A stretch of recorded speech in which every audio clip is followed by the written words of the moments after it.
J'aimerais, ô mon Dieu, Dieu de ma délivrance, remplir de ta louange et la terre et les cieux, les prendre pour témoins de ma reconnaissance, et dire au monde entier combien je suis heureux. Alléluia. Aïe, aïe, aïe, 2 prédicateurs, au secours! Ça va être 2 fois plus long que d'habitude, non? Le dîner va être trop cuit. Mais que vos cœurs ne se troublent pas, frères et sœurs. On s'est promis de se limiter à l'essentiel. Doucement, doucement. Mais d'abord, c'est qui celui-là? Qu'est-ce qu'il fait là? Alors, je vais expliquer. On a fait connaissance il y a quelque temps, Emmanuel et moi. On a partagé sur plusieurs sujets. On s'est rendu compte tout de suite que nous partagions, entre autres choses, notre dégoût pour les courgettes. On a horreur de ça. Donc attention si vous nous invitez. Et puis, il y a eu l'accompagnement vers la confirmation d'Emmanuel ce matin, et puis le projet de faire une prédication à 2 fois. Mais, aïe, sera-t-il possible de le faire sans parler de courgettes? Bon. Voilà, la chose est faite et on va passer aux choses sérieuses maintenant. Commençons au commencement. Vous avez entendu l'évangile de Jean. J'ai toujours en tête ce moment extraordinaire dans le premier chapitre de l'évangile de Jean.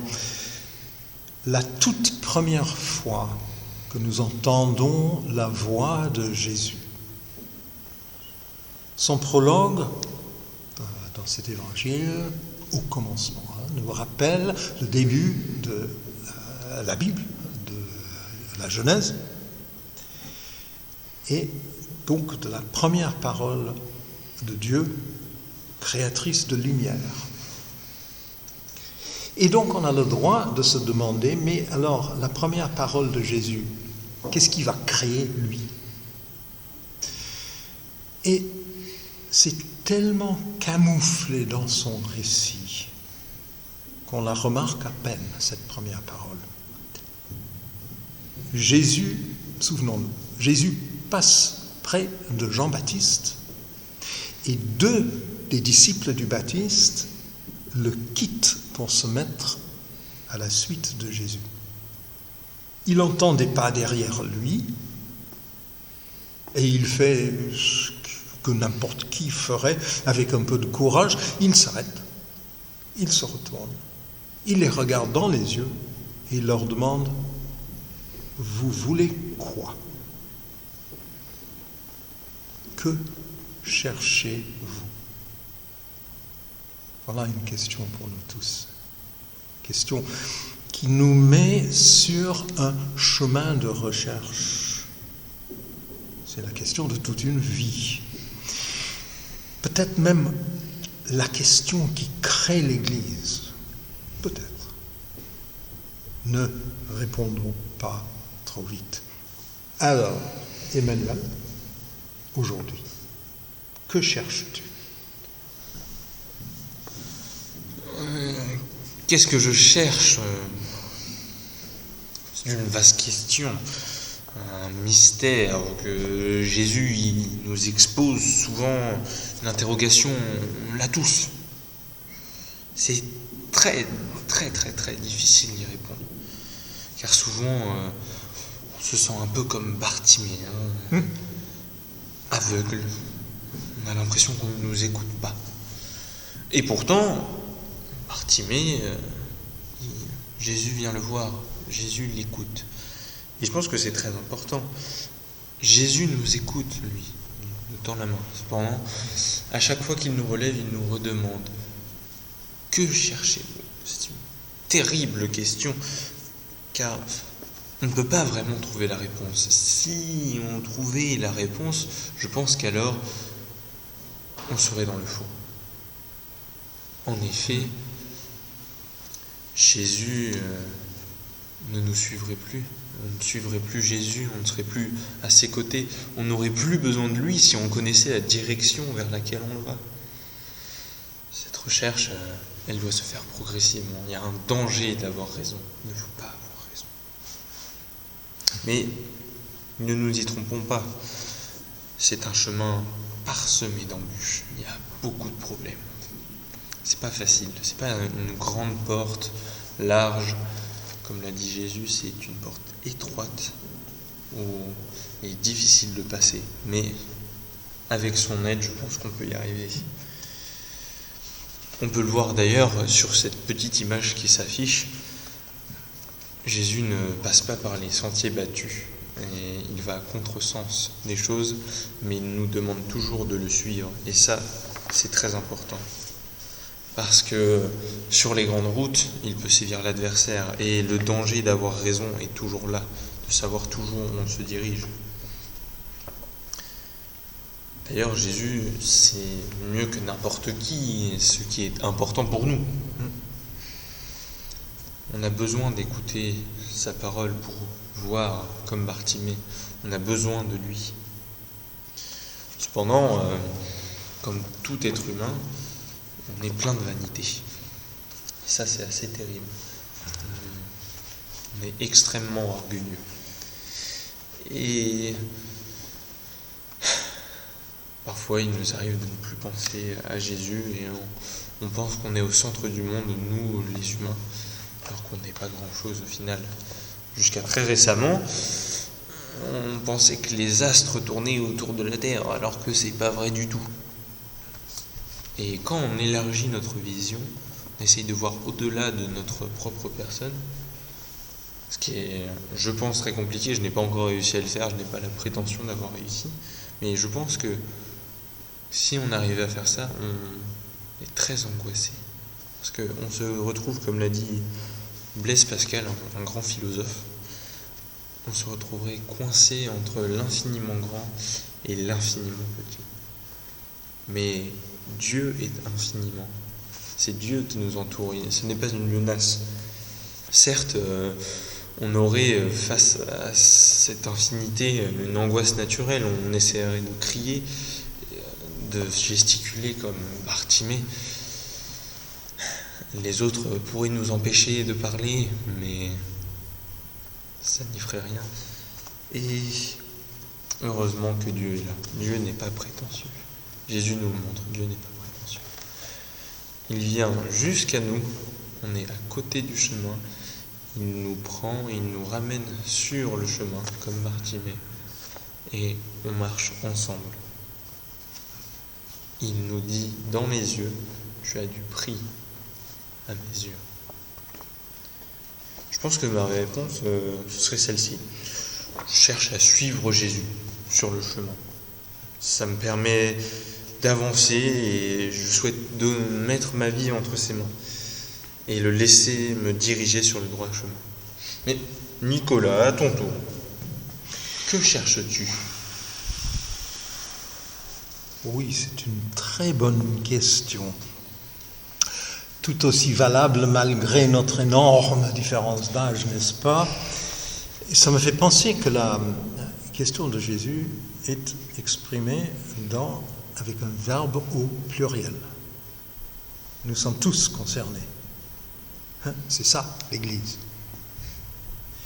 Et même, on pourrait dire toute l'humanité, puisque nous sommes tous en recherche, croyants et incroyants. Alors, moi, tu sais que mes deux terrains d'activité sont depuis longtemps la musique et la théologie.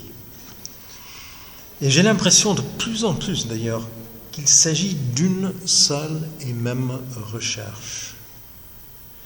C'est la recherche du bon, du beau et du vrai, qui est une réponse un tout petit peu stéréotypée.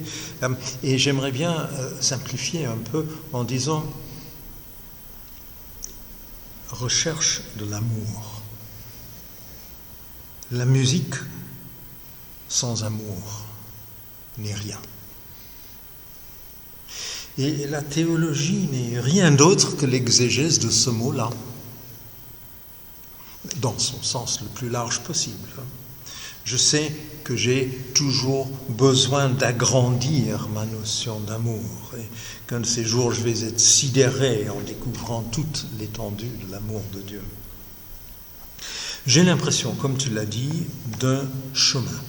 Un chemin de découverte, un chemin vers de plus en plus de compréhension, un chemin qui va souvent à l'opposé de celui du monde. C'est ça notre joli petit dessin rigolo là. Je cherche donc à rester connecté à cet amour de Dieu que je découvre un peu plus chaque jour, et que je cherche de la nourriture pour mon espérance. Je suis souvent aussi à la recherche de mots, des mots pour dire la joie d'être fils du Père. Et je cherche aussi, bizarrement peut-être, un retour à la case départ. Et c'est pour ça que le culte est très précieux pour moi, mais en particulier la Sainte Seine, qui est pour moi le centre absolu du christianisme, point de départ pour toute découverte de l'amour de Dieu. Et tout ça, c'est drôlement utile lorsqu'on s'égare sur le chemin. J'aime beaucoup Bartimée. Je remarque qu'au début de ce récit, dans l'évangile de Marc, il est à côté du chemin, et qu'à la fin, il est sur le chemin. Et voilà le travail de son Sauveur, notre Sauveur. Et j'ai aussi l'impression que ce petit dessin humoristique-là nous donne en fait une belle définition de tout le christianisme. Alors qu'on cherche toujours à se fortifier, à se rassurer, à se vanter de ses propres vérités, Jésus nous appelle sur le chemin inverse. Faire confiance à lui et non pas à notre monde, à nous et nos habitudes et les vérités scientifiques que nous nous approprions. Et on trouve quelque chose de semblable chez saint Paul, dans sa deuxième lettre aux Corinthiens, une sorte de sommet de cette lettre où il dit « C'est lorsque je suis faible que je suis fort ».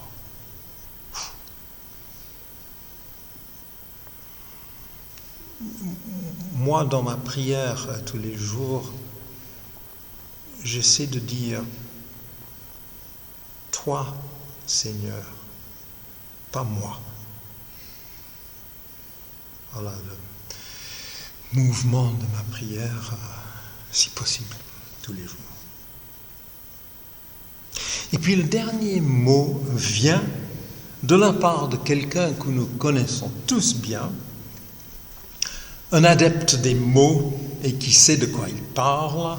J'ai nommé Monsieur le pasteur de l'Église protestante unie de Brest, parce que lui, il nous a dit à tous les deux, cours sur le chemin avec Jésus, jette sur lui toute ton espérance. Donc voilà, nous sommes back where we started, retour à la case départ. Ainsi soit-il.